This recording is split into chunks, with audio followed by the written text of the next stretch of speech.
So I'm going to call this one Hints and Tips for people who are exploring their multidimensional awareness, people who've begun their awakening process. So it's a funny thing to consider, because at a certain point on your awakening process it feels absolutely fantastic, because suddenly these things that you might have read about or heard about and probably completely disregarded and disbelieved, you're experiencing them, and it's incredibly exciting. And the first time that you tune into the reality of other beings and realise that there are beings which I call guides and helpers, also another word to call them is allies, they really are here to help us, and these beings are non-physical or semi-physical, they don't have a physical existence. It's incredibly exciting. And one of the things that can happen is you can suddenly realise that because linear time is a total illusion, this confers upon you the instant gift of prophecy. And then what I want to do is I just want to throw this one in, which is in a sense what you want to be aware of, just to give you a sense of balance, is that it's rather like, it feels really good to be able to do this, but just realise that actually you're in like a classroom, and the classroom contains approximately 6 billion dummies. Because of all of us who've chosen to live fully physical existences, what we've chosen to do is to actually temporarily renounce our full heritage as totally powerful gods and goddesses, because that's the reality. Out there in the wider reality there are beings that are creating and manifesting beings, planets, solar systems, galaxies, entire universes. This is all possible, this is all reality.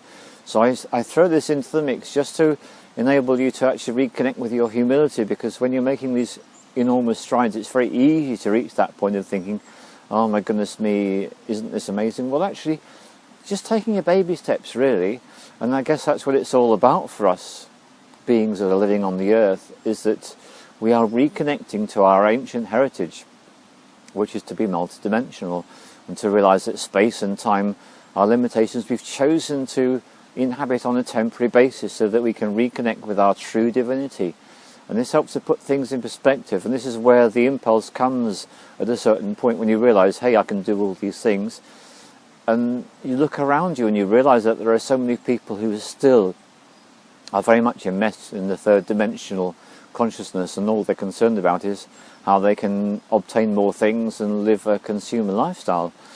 And that's a perfectly valid and legitimate lifestyle choice. That's the thing to remember, it is a perfectly valid and legitimate lifestyle choice that they're making. And you've just reached this point of awakening. But I'm really throwing this one in quite deliberately just so you can think, okay, maybe you've made big strides, but actually in the bigger scheme of things it's like these are just tiny little baby steps. So when you reach the point when you want to dedicate your existence to helping other people in their awakening process, that's when the really big breakthrough comes. And you will discover that the universe will move itself in all sorts of ways, mostly unexpected, to assist you with the work that you realise you're about to embark upon. And it's a wonderful moment when you make a declaration to yourself. It's great to do this out in nature, something along the lines of, I dedicate my life to the furtherance of the great work. May I go where I'm needed, may I do what's required to help other people to unfold the divine plan. When you reach the point of being able to utter these words, that's a real moment of power for yourself. And then to quote the really ancient thing which you get from the Christian tradition, not my will, but thy will be done. Because you're no longer operating from the principle of what is actually going to give you instant gratification.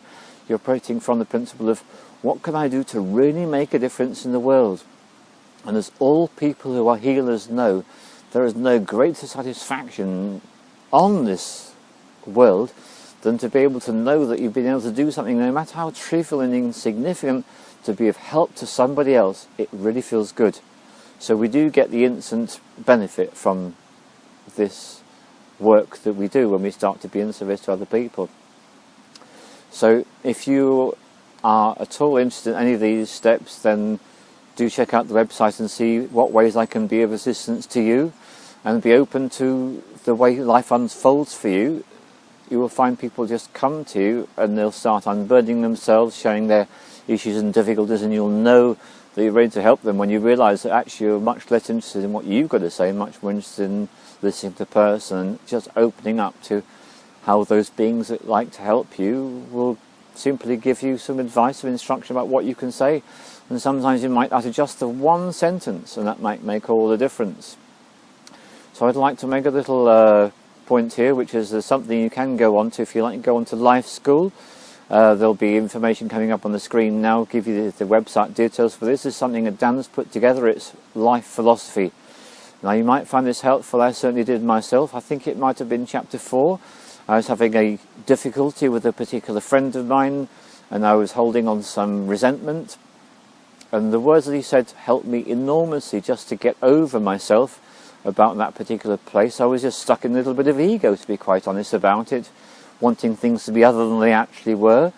And the words he came across were very simple and straightforward, and it helped me to get into the state of being whereby I was no longer having such a strong need to express myself, which might have come across as quite unfriendly, and I actually realised the best thing I could do is to take a step back, give myself the time to consider what it was that was really bothering me, tune into myself, and then approach the whole perspective in that relationship from a point of view of wanting to be of service and be of help and be in the love vibration. So I do suggest, if you are at all interested in exploring this aspect of philosophy, go check it out for yourself.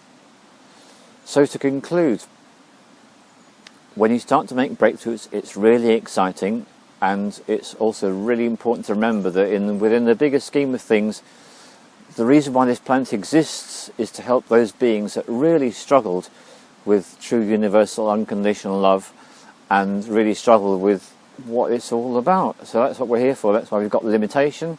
And when we start to want to work with others, we're really getting it. So there's a load of assistance and help out there.